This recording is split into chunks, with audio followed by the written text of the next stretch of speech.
Jiriwar applicationii an yeroo darbe video isiniif dalageetii ture namoonni baay'een daawwattanii jirtu akkasumas illee applicationii kana haalan isinitti agarsiiseen buufattanii bilbila keessan irratti fayyadamaatii jirtu jechuudha.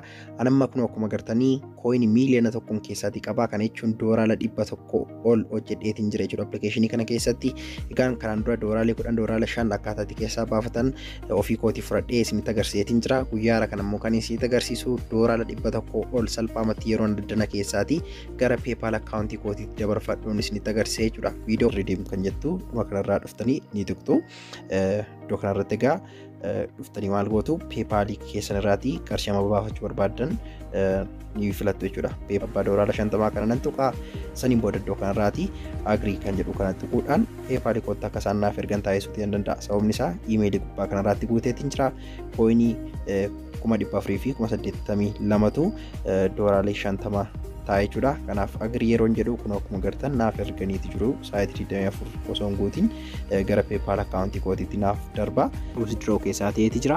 PayPal koo irra rogga'u immoo kunoo isinitti agarsiisa maal akka inni fakkaatu.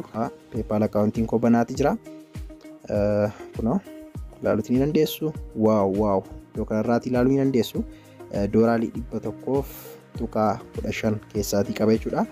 Birrii Kaanaadaadhaan 67.57 si'a lamanaaf erganiitii jiru jechuudha.